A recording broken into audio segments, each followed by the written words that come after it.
topic for today is all about translating real-life situation to algebraic expressions. Okay, so our objective is use real-life situation to illustrate algebraic expressions and vice versa.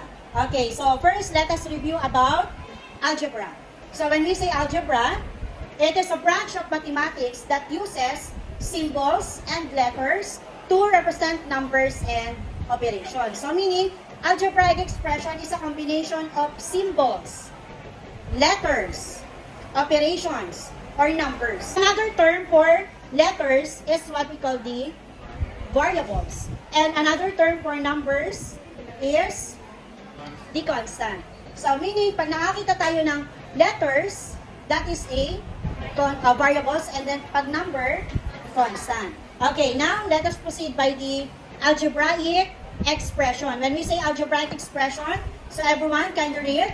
Algebraic expression is a combination of variables, numbers, and operations. So pag sinabi daw natin anak na algebraic expression, ito daw ay pinagsama-samang ano po?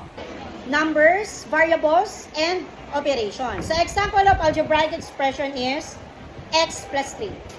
Okay, so it is a combination of variables, which is x, numbers, which is 3, and operation. What operation? Okay, that is an example of algebraic expression. X plus 3. Another example, x minus 1. So based on the given, identify what are the variables. Anyone? When we say variables, that is letters. Yes, anak? X and y. Very good. And what operation? Yes, Iha. Subtraction. And what is the given number? May nakita po ba? Okay, automatic anak.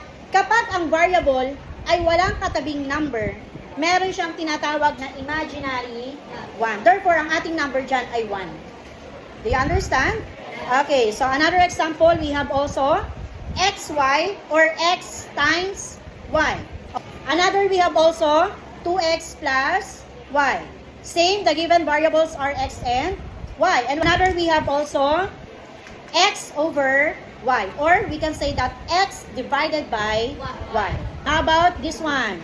A squared plus b squared. Or a times a plus b times b. What is the given variable? A and b. And what is the given number? 1. Ma'am, si 2 ba ay number? Number siya, pero anong tawag kay 2 anak? Very good. Exponent or the degree. Another example. 1 plus 3. Okay. So, do you think the given 1 plus 3 is an example of algebraic expression? Okay. Sabi daw, algebraic expression is a combination of variables. Meron po bang letter? Wala. So, meron po bang number? Yes, we have. Meron po bang operations? Pero wala siyang? Okay. So, ang tawag natin dyan, anak, ay numerical expression. It is only a combination of number and operations. That is numerical expression. Oh, ma'am, another example. What if the given example is like that? May variable po ba? May letter, may number? May operation? Okay, do you think the given is an example of algebraic expressions? Yes or no? No, why? Very good. That is an example of algebraic equation. Bakit kaya naging algebraic equation na siya? Very good, kasi meron na tayong ginamit na equal sign. I-compare natin dito. Dito anak, may letter, may number. Kaya anong tawag dyan? Algebraic expression. Kapag yung algebraic expressions natin ay nilagyan na po ng equal sign, ano na ang tawag doon? Algebraic equation.